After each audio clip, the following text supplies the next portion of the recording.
They get to the nonsense, man. This dude right here, they got complications in the bug, Crawford. The dude who never wants to fight somebody at their best, always looking for an advantage. That sucker stuff, man. You the best pound for pound fighter in the world. You go ahead and get busy with people when they at their best. Stop all this nonsense. So he's talking about having a rematch at 147, a weight that he barely can make, but he wants Spence to come back to 147. Everybody and their mama know. Everybody, there's people that don't even know boxing. They know Errol Spence can't make no dang on 147. They know he's stuck around there way too long. But anyway, what do you guys think about this? I'm gonna go ahead and cut my camera off so I can go ahead and calm down. This is ridiculous. He said 148. You know, that's even worse. Come on, man. All right. So it's been a few complications. Weight is one of them. I think pay is the other one. So let's just start at weight. Now let me get something clear. It's singularity. The singularity of what he's saying. Some of the stuff that he's saying is singularity, like the single stuff that he's saying. I don't have an issue with, but I do have an issue with in totality everything he's saying when it comes to, like, for example, he says the rematch. He wants the rematch at 147 or 148, and technically in the contract it states that the winner gets to choose the weight. The only reason Spence thought it would be at 154 is because he thought he would win the fight. The rematch would be at 154. So technically Crawford earned that right.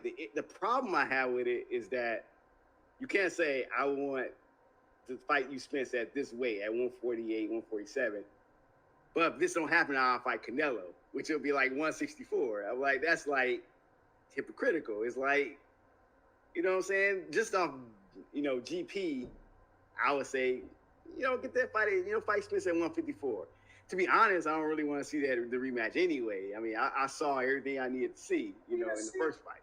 How do you see everything that you needed to see when the man was looking the way he looked? No, weight drain. No, I didn't see nobody change their pick. That man looked like, I didn't see nobody change their pick. He looked the same way he did against. Because nobody knew that he was going to be that drain. We never knew when it was going to take place.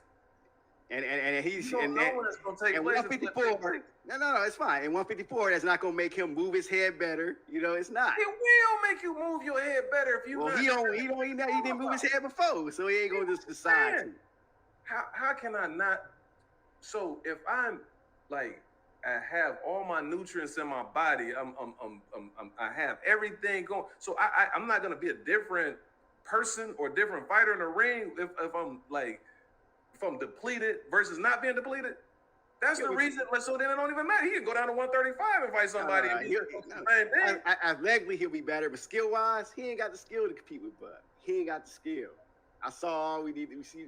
He don't have the skill. I saw Chris Bird come down from heavyweight to try to fight a dude at 175 who he would have wiped the floor with, but he was too light and got knocked the heck out. I never seen Chris Bird get knocked out at heavyweight. Did Errol Spence move down that weight? Happened at heavyweight? If they were heavyweight. No. Did Errol Spence move down 2 weight classes? No, he didn't move down 2 weight classes. He stayed at a weight too long. Yeah. And he had too much of a layoff. He's waiting on Bud too long. He had the same layoff he had. When you stepped out of the negotiation, you went and fought the other dude. Then you should have just said, forget it, man. I'm not going to give you a tune-up, and I'm going to stick over here and try to wait for you, and I'm already having trouble making weight. But he had to be a man of his word. It bit him in the butt. But this right here is some nonsense. How you going to sit up here and say you'll fight Canelo at 168? You'll fight these other dudes at 154. Man, that's such a stuff, man. But who else ever was the #1 pound-for-pound fighter in the world talking like this and doing stuff like this? You having trouble making 147 your dang own self.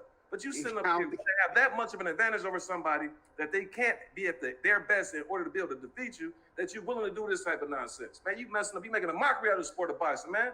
That little dude is a chump. He's a great fighter, but at the same time, he's a chump, a non-competitive type chump. Well, if Errol Spence won a belt, it'll have to be at 147. Because 154, he ain't fighting for no belts. Ain't about the dang on belt, man. We still gonna have a rematch clause. You got that. You the undisputed champion, man. You the first. They have a rematch clause, but the winner. But now let's go ahead and get busy. Let's see who can beat each other now. He beat him. He already beat him. And he didn't. I gave him that. Okay. All right. So, but the problem I have with this is, yeah, he wants to fight Canelo. He wants to fight all these different guys. And then he doesn't want to fight. Well, we'll talk about that. He ain't fighting none of them dudes if it's no. Really. To be honest, he should be fighting Boots. Really. If he's not going to fight Bud and he's going to stay at 147, he should fight Boots. Period. You know, give Boots a shot. My blood pressure went up. What you got? Yeah, go on take that bear, man. What you got? No. But also it's the pay. I mean, he did earn the right to have the lion's share. He wasn't a bigger drawer before. Ain't nobody saying nothing about money. This is about this weight. No. It was about the money too. There was an issue where he wanted the lion's share, which he deserves now because he is. If he wasn't a bigger seller before, he's a bigger seller. He got before he didn't deserve. He just gave it to him because he had the last belt. He said, "Man, give him anything he wants. I just want this fight so we can. This is what I've been waiting on." Like, he was the man of the situation. But anyway, Danny, what you got, man? I got a lady waiting on me at this coffee shop, man. I ain't got time to be fooling around with I mean, y'all held it, but the only thing I'll say is he is technically abiding by the contract, you know, or there's a scenario that's going on behind the scenes because they have such a mutual respect for each other where, you know, maybe like they both know that this is not in the best interest. So it's like, okay, this is how we gonna play it. And then that way we're both out of the rematch. I don't know, but I could understand Bud giving him the rematch at 154 out of respect for him. I can also understand him using what they both signed and, you know, the language in that to, you know, work the negotiations in his favor so he can move on with his career and try to cement his legacy. I don't think he's going to get the Canelo fight, but I can understand him wanting to move on in his career and maybe fight the winner of Zoo and Mendoza and then fight Charlo. I don't know, but I can see both sides. I've never seen anybody like this, man. I've never seen it. This is so, again, Twilight Zone-ish, man. I've never seen nobody put that beat down on Spence like that. I've never seen it either. I've never seen somebody so stubborn to try to do what's in the best interest, not only for the sport, to get the last belt. And then, you know, it's unfortunate. But again, maybe it's a ploy to get more money. Being the man that he was, that's the reason why I can't knock him. I was upset with the result. But I can't knock him because he stood on what it is he said that he was going to do. He didn't want to fight anybody else. And so he was stubborn enough. Sometimes you do that. You know, whatever it is, I need to go ahead and do this regardless of what jeopardy I put myself in. I said that that's what I'm going to do. I'm going to be a man about what it is I'm doing. So I respect that. But this next go around, you know, Bud is having trouble making 147 himself. You understand what I'm saying? He just said a while ago that he would, it's okay to fight at 154. But you can't tell me, because you've never done this type of stuff in your career where you find somebody at their best. I've never seen you do that, sir, ever. And then you sitting up here, and this is where he messed up. You shouldn't say anything about Canelo then. You can't tell me that you're going to go up to 168. You willing to do that? Or you willing to go up to 154 to fight that guy? But then now you're telling me for this dude right here, you won't do it, which tells me that you knew that by keeping that man at 147, that was going to deplete him. And that was your advantage that you was going to have. Not only that advantage is the fact that you knew if he took another fight, you said it in that little interview that you had, that you was talking for about an hour on Instagram or wherever it is that you was. You said, oh, you supposed to fight Keith Thurman? Well, how truthful is that? Man, shut your whole ass up, man. I'm going to go to the next one, man. This on here, I apologize to the listeners, man. But that's let me say something else, too. There's still in negotiations. So this could be a ploy. Just to get it always is with him. You know, he could get more money out of this. If that fight could happen at 154. Remember, I predicted that Errol Spence will be the Terence Crawford's next opponent. I'm not gonna say that here, but I predicted it happened. It happened, yeah, because Errol Spence was not smart enough to think the thing all the way through. That although fight him, but get you somehow, some way, you can't do both. You can't sit up here and be out 16 freaking months for one. He was out 16 months between Garcia and Ugas. So you think that's better? You think that so if I do it once, then I should know better than not to try to do it again. As I get older, I'm doing this. Hey, come on, man. Like a lot of times we understand idiosyncrasies and nuances a lot better when it serves our interests. But when it's about something else, it's like, oh, we say these blanket statement type things, but we don't look at the real intimate details about stuff when it doesn't serve our interests. And so here, this other stuff, man. Terence Crawford gloats about needy Thurman, and Crawford says he will never fight them.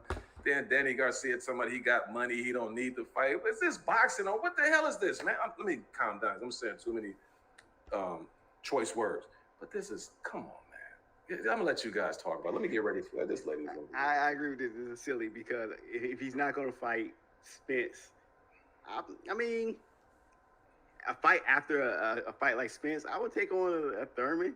Garcia was already in talks to fight Erzlandi Lara anyway. You know what I'm saying? It's almost like Crawford's kind of backing himself in the corner because if you're not going to fight these guys, who are you going to fight? So the only option that will leave is the winner of Zoo and was it Castaño at 154. Yeah, Mendoza. That's at 154. At the same weight that he's plying to get Spence more money out of Spence to fight at. That's all he is a ploy to get more money from Spence and get the lion's share. He wants his 65% because he won. We went through this before. They're gonna come to, if they're gonna fight, they're gonna come to agreement. This is gonna happen. So I guess it's on me. I don't know the. What you say? Hey, I put 20 points on that last time, and I was right. I ain't gonna do it this time. I ain't that great. Won't do it. Yeah, so I don't know the context behind this statement, but to his point, I mean, there are names, but neither one of them are active, and there's not anything to be gained from anyone. I don't know who Thurman is even. I don't know who he's supposed to fight. Rumors was he was going to fight Spence, but Spence didn't want that tune-up. He's supposed to fight Ugas. Ugas about to fight Barrios, so I don't know who Thurman is even on the radar to fight. So I don't know how their names even came up together. And Garcia was about to fight for a middleweight belt at catchweight. So I don't know what there is to gain from fighting Garcia because he's not a champ. And he's an inactive non-champ as well. So outside of like name value, I would personally, I've mentioned it before. You just mentioned it. If Crawford is going to fight, I would prefer to see him. The best scenario that's not going to happen would have been Charlo. The next best scenario to me would be the Zoo and Mendoza winner because at least if you want legacy fights, you get the opportunity to fight for another belt at another weight division and become a multi-weight division champ. You're already multi-weight division, but, put another division under that, so. This dude is Barcelo, man. He can just duck everybody he wants to. Just wait till the porridge is right. Then let me go ahead and fight this guy. Let me see. Wait till they are like long layoff, and then he'll go ahead and decide to fight. Then it's gonna be an excuse. Well, who else is he gonna fight? He might as well fight him. Ain't gonna get all type of excuses for that. No, the best choice would be to stay. If you're gonna be at 147, which you wanna fight Spence at 147, 148, fight Boots. Like that's a healthy guy. Then he said, no, I wouldn't get credit for Boots. You'll get credit. You'll be the first time you fight somebody that's legitimately not, depleted, or they haven't been on a long layoff, or they're not longer than 2. Come on, man. Dang, dude. Like, what do you want, man? Then also my main man Thurman. Thank you for being honest, Keith Thurman. He's one of my favorite individuals. He says that he wipes the floor with the Spence that Crawford fought. You absolutely would, sir. And I think that David Avenesian would have eked out a 12-round unanimous decision over Spence too. That version that we saw. Let's go ahead and get to some other stuff, man, because that dang on Bud Crawford he's one of the guys that's just tearing up this sport, man. You the best fighter in the world. Go get busy, dog. Like, just it should be the fact that that's the reason why guys like Pernell Whitaker, Oscar De La Hoya, Bernard Hopkins, Roy Jones. That's why when they held the mantle and they sat up there, when they got the microphone from Larry Merchant and those guys, they calling out dudes. He can get it. Who want it? I'll let the fans decide. That's the arrogance. That's the cockiness of somebody who's the baddest person, in the sport. Like, that's how you want them to carry it. Not, oh, I won't get credit for him. Or, no, I'm not fighting the tables of turn. Let's go ahead and fight down here. And not, like, man, if you don't get up out of here with all that type of nonsense, that's the reason why people like myself, like, if you somebody who legitimately, you want to know who's the best, that's when you like certain rappers because of that. Oh, man, you nobody wanted with me. Let them say something about me. I'll go ahead and bite somebody's head off. You like, man, I can ride out with somebody like that. Not somebody, like a Master P. And I love Master P, but, I don't get paid to like diss nobody. You know what I'm saying? We don't talk about people on record. Man, you an MC. You know what I'm saying? Somebody get busy with you, you got to go ahead and come back. So you prefer cannabis to Master P? No, not just cannabis, but it's all type of Redman and all them dudes who would get busy. Like somebody say something about they ready, But anyway, the people just not cut from that cloth anymore, and that's fine. You understand what I'm saying? But if I got to be the last of the Mohican, I'm the last of the Mohican. Here it says David Haney's dad. Okay. Y'all subscribe to the Last Ones at the Bar Boxing channel, man. We got some boxing fans out there. Last Ones at the Bar exclusively talks about the sport of boxing